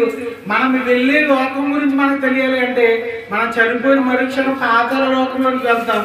అక్కడ రెండు ప్రదేశాలు ఉంటాయి, ఒకటి నెమ్మది పొందే స్థలము, రెండవది నరకం. అక్కడి నుంచి స్టార్ట్ అయిపోద్ది. మనం ఈ శరీరాన్ని విడిచిపెట్టిన వెంటనే మనకి తీర్పు అనేది స్టార్ట్ అయిపోద్ది. తీర్పు మళ్ళీ దానికి ప్రత్యేకంగా ఏమండి, మనకు ప్రత్యేకంగా అక్కడ అదిగో చచ్చిపోయినాడు, సమాధి మీద లైట్ వేసుకున్నాడు అంటే కూర్చున్నాడు అంటే ఏం చేస్తాడు? చచ్చిపోయినాడు లైట్ వేసి కూర్చున్నాడు సమాధి మీద. వినపడ్డాయి మీకు ఆ మాటలు? నేను విన్నానండి, మరి అన్నీ చెప్తున్నాను. లైట్ వేసి కూర్చున్నాడు, లైట్ వేసి కూర్చున్నాడు, కళ్ళు మూసుకొని కొడుతారా అని చెప్పింది మా అమ్మ. లైట్ వేసి కూర్చున్నాడు, ఏం లైట్ వేసి కూర్చున్నాడు? చచ్చిపోయిన వాళ్ళు అదిగో జంతువులుగా మారుతారంట. విన్నారన్నమాట? ఏ జంతువుగా మారారు? ఇదిగా కుక్క ఉంది. ఇప్పుడు ఎవరైనా అనుకోవాలి, ఇప్పుడు మన తాతను అనుకోవాలా? ఏమనుకుంటాం? మన మామ అనుకోవాలా, తాత అనుకోవాలా? ఆడవిడేమో మామ, మాగావిడేమో తాత. ఆ మాటలన్నీ అబద్ధాలు మన బుర్రలోకి ఎక్కువని గాలిలో కలిసిపోతాడండి. అంటే ఇది కనబడదు కాబట్టి గాలిలో కలిసిపోతాడు అనేది నిజమా? అలాంటి గాలి మాటలు చెప్పదు బైబిల్. ఎప్పుడు వాస్తవాలు చెప్తుంది. భూమి మీద నువ్వు ఏ విధంగా వచ్చావో చెప్పింది, దేవుడికున్న లక్షణాలు చెప్పింది, దేవుడు పంపగా నువ్వు వచ్చాడని చెప్తుంది. మళ్ళీ నువ్వు తిరిగి వెళ్ళడానికి నువ్వు తప్పులు చేసావు కాబట్టి యేసుక్రీస్తుని లోకానికి పంపించి నీ కోసం ఎంత త్యాగం చేశాడో చూడండి. మళ్ళీ దేవుడికి ఉన్న ప్రేమ చూడండి. మళ్ళీ కొద్ది పని ఆయన వదిలిపెట్టండి, ఇంటికి పోతాడు ఆయన ఇంట్లోంచి గెంటేసి వదిలిపెట్టేస్తాం. మనం అయితే దేవుడు అలా కాదు, ఆ ఏదో తోటలోంచి బయటికి గెంటేశాడు.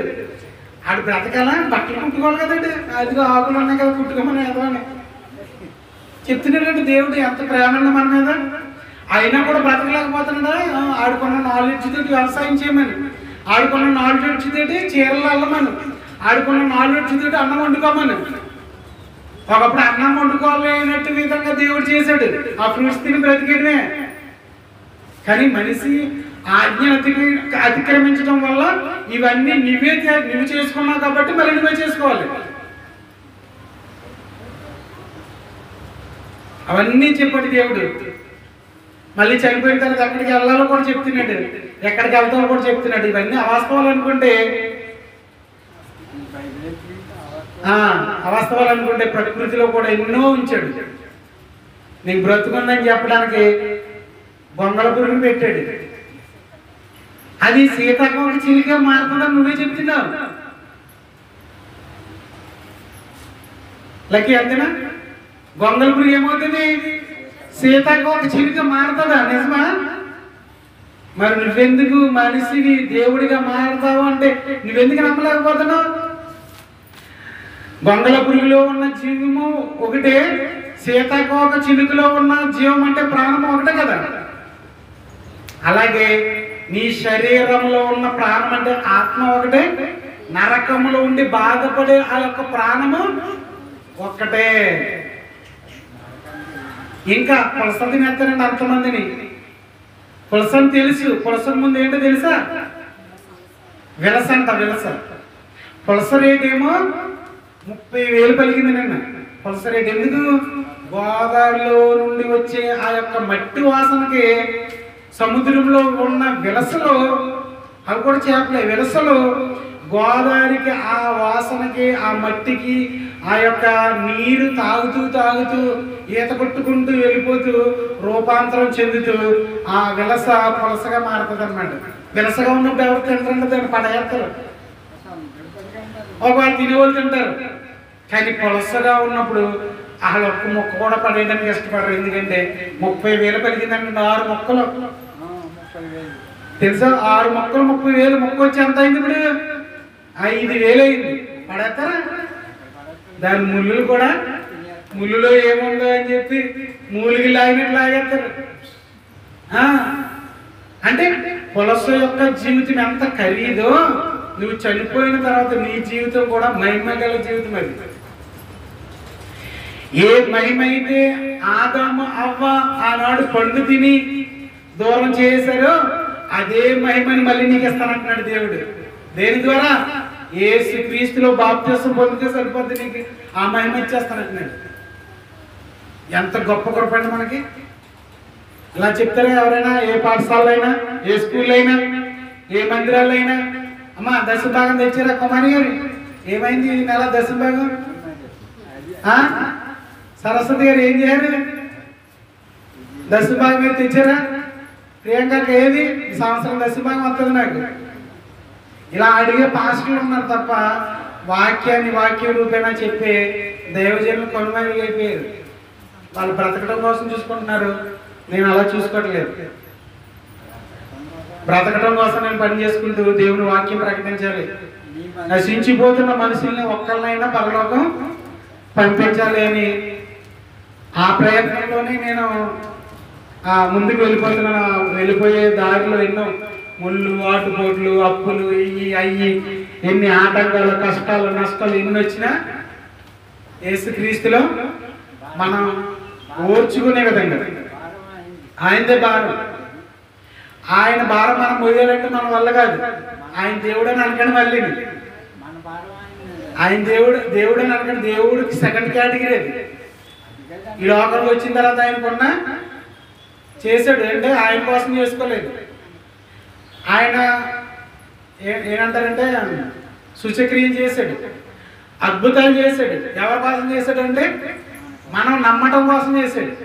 ఆయన దేవుని కుమారుడని నమ్మునట్లు అది కూడా చదివేద్దాం, చూసేది. మళ్ళీ డౌట్ ఉంటుంది మీకు. యోహాను సువార్త చివరి అధ్యాయం చూడండి.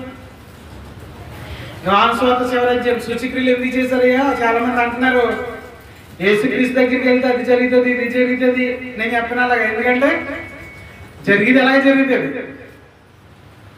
మీరు నమ్మినా జరుగుతుంది, నమ్మకపోయినా జరుగుతుంది. కానీ అది జరుగుతుంది అని యేసుక్రీస్తు నమ్మితే, జరగకపోతే యేసుక్రీస్తుని వదిలిపెట్టేస్తారు. అది నా బాధ. మీకు అర్థమైందా? ఇప్పుడు జరుగుతుందని 7 వారాలు వచ్చాడండి ఒక ఆవిడ, జరగట్లేదని మానేసింది. ఇప్పుడు నేను ఆవిడ ఆత్మ నిమిత్తం నేను దేవుని దగ్గర లెక్క చెప్పాలి. తెలుసా? అలా నేను చెప్పలేదు కాబట్టి దేవుడు ఆయన అది చూసుకుంటాడండి. తండ్రి మీరు చెప్పలేదు కదా అంటున్నప్పుడు. అందుకు దేవుని దగ్గరికి ఎలా రావాలంటే ఇందాక చెప్పాను కదా, రుచి చూసి రావాలి. ఆయన ఏదో స్వస్థతలు చేస్తాడని. నాకు కడుపులో ఇది పెద్ద కంతి ఉందండి. ఇప్పుడు చూడండి, అవసరమైతే ప్రసంగం అయిపోయింది అది పెద్ద కంతి ఉంది. కంతి తగ్గుతుందండి, దేవునిలోకి రాలేదు నేను. కంతికంటే దేవుని వాక్యమే. అర్థమైనా? ఇలా కంతి తగ్గుతుందని దేవునికి వచ్చి, లేకపోతే కిడ్నీలో రాళ్ళు ఉన్నాయి తగ్గిపోతాయని దేవుని దగ్గరికి వచ్చి వీడియోలు తీసి పెట్టేవాళ్ళు, అది కరెక్ట్ కాదు. దేవుని బైబిల్ ప్రకారం ఏమన్నాడు అంటే ఇక్కడ చూడండి,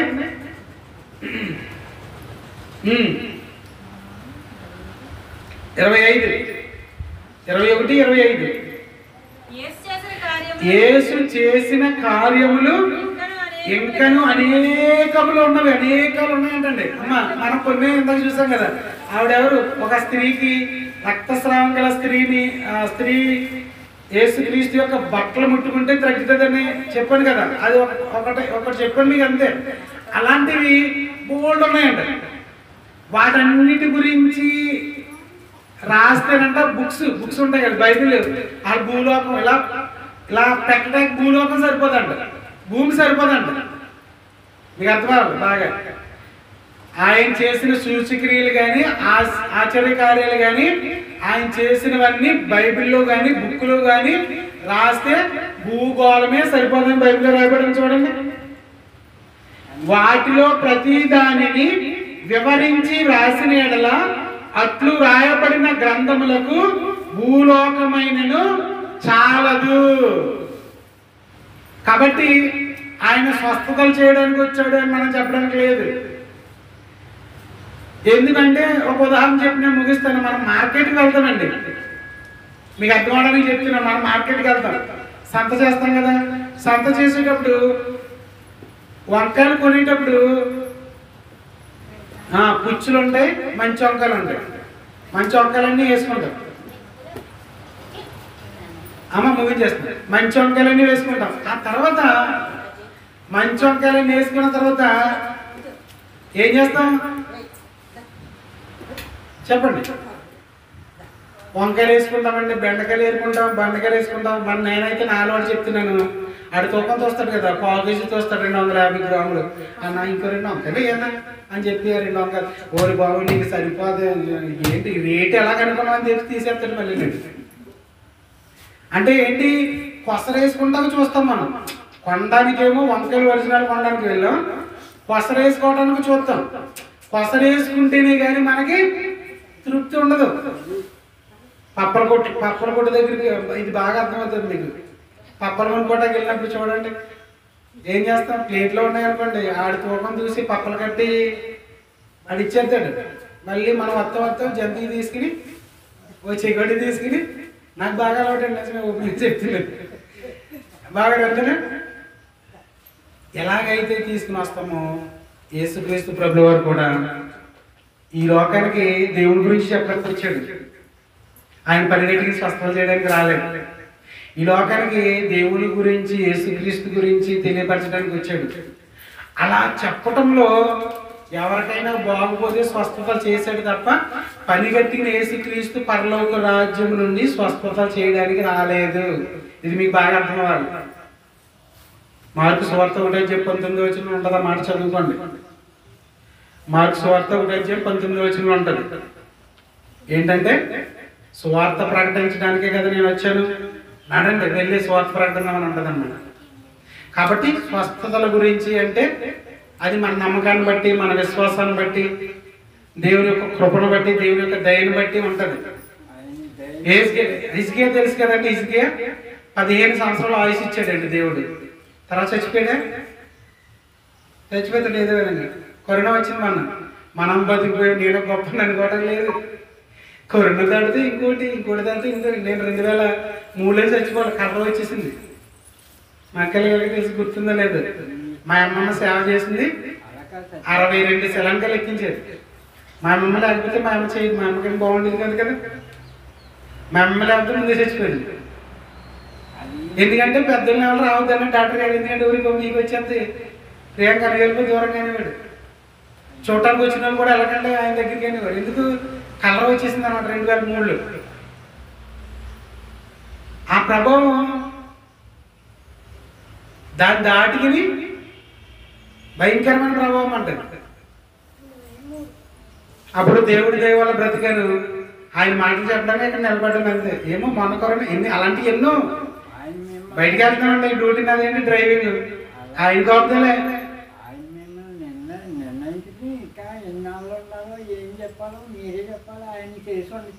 అది ఈ నిలబడతాడు, ఈయన నిలబడతాడని పౌలు గారిని ఏ విధంగా అయితే ఎన్నుకున్నాడు, దేవుడు కూడా నన్ను అలా ఎన్నుకుని ఉంటాడు.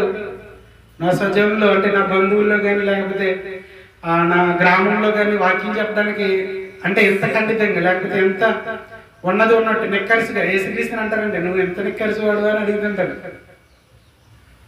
ఆయన గురించి నువ్వు మొహమాటం లేనివాడు, నాకు మొహమాటం ఉండదు, అందుకే అందరికి తిడుతుంటాను నేను. అక్కలు పిల్లడని ప్రసంతగడని ఏం మొహమాటం ఉండదు, లేకపోతే నా కొడుకని మొహమాటం ఉండదు. ఆడిని ఏమో తిడతాడు, ఈయన తిడతాడు. లేకపోతే విశ్వాసాలు అని చెప్పి వాళ్ళ మొహమాటం ఉండదు. వస్తారా, వింటారు, వాక్యం విన్నారా, పరలోకం వెళ్తారు. పరలోకం వెళ్తే వాళ్ళకే నిత్య జీవం. నాకు వస్తుందా?